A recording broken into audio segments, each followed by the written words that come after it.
In this presentation, we will take a look at Roth conversions and recharacterizations. In this learning module, you address the traditional IRA and the Roth IRA. And to frame our discussion, let's quickly review eligibility, advantages, and disadvantages of a Roth. As you should recall, anyone with earned income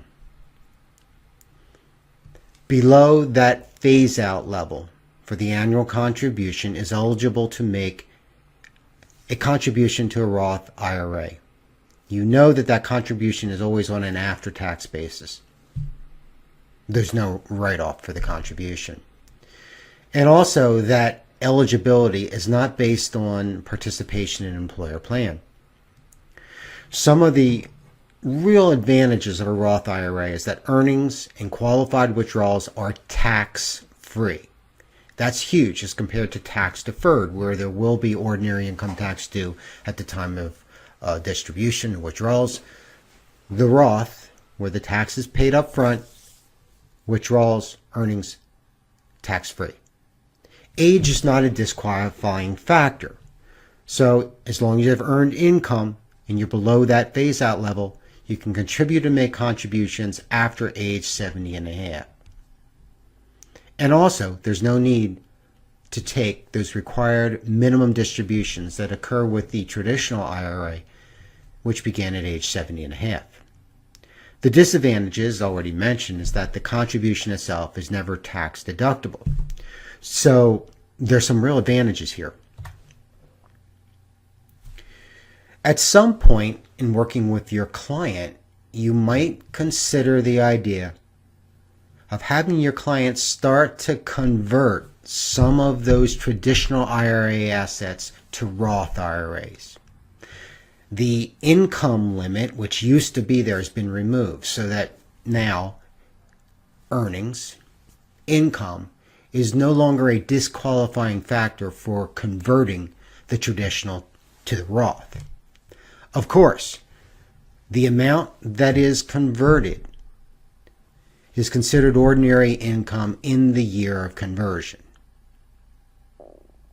That's because that traditional IRA was simply accumulating on a tax-deferred basis. So those tax liabilities hit the client in the year of the conversion.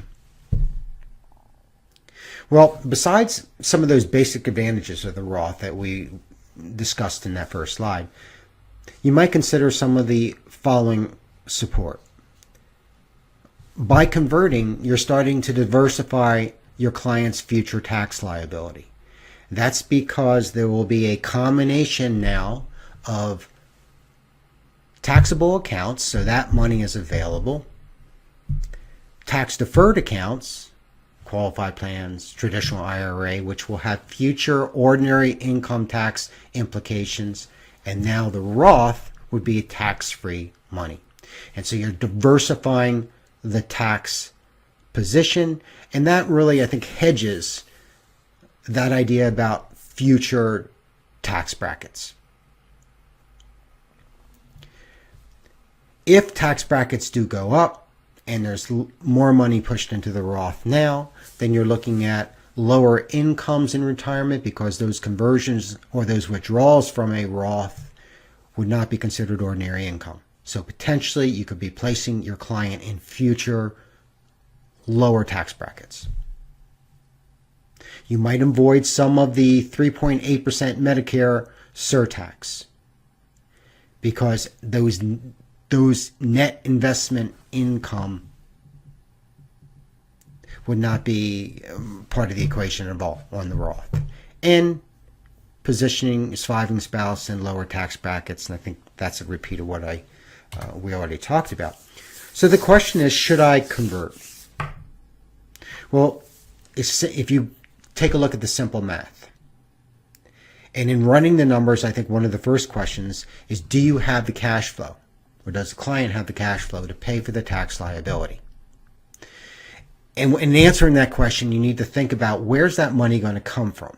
If it comes from an investment account, that's one thing. But if it's coming from the assets in the traditional IRA, then the conversion doesn't make sense based on the numbers. You don't want to be using tax-deferred assets to pay tax liabilities now.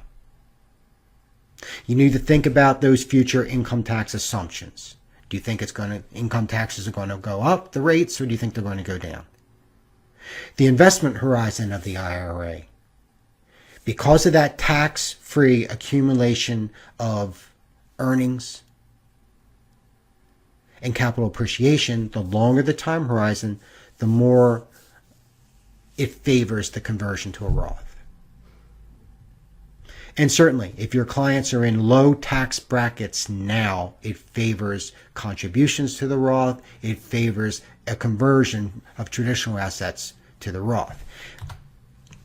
In a really interesting presentation at a national FPA convention a few years ago, Robert Keebler offered a workshop entitled Retirement Drawdown Strategies to Optimize Your After-Tax Cash Flow.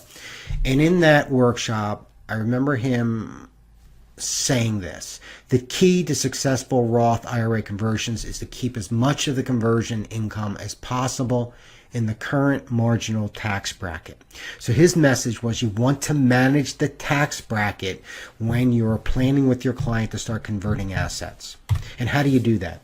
He suggested several different ideas. First of all, use your available tax breaks. These include loss carryforwards, charitable deductions, and tax credits. Understand the alternative minimum tax implications of this conversion. The lower income tax bracket client should contribute to the Roth, not the traditional, and that certainly makes sense. Use tax loss harvesting to keep the client in that lower tax bracket in the year of the conversion. And then the idea of Roth recharacterizations. Now, there's been a lot written about the Roth recharacterization.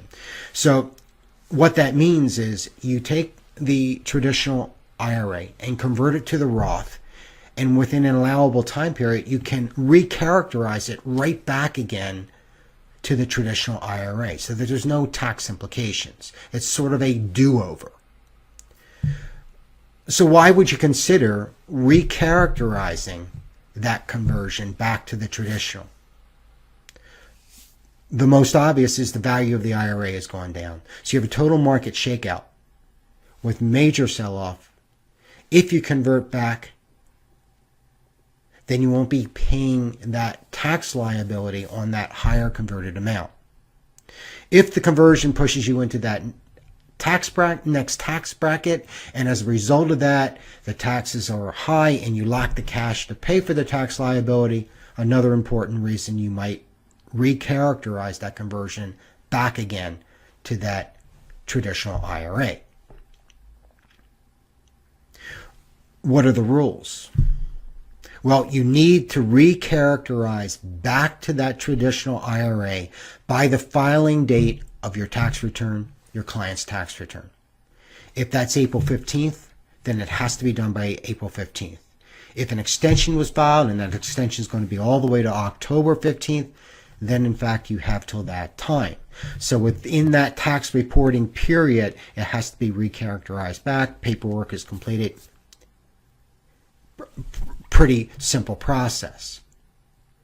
Well, if you converted in the first place, there was a reason.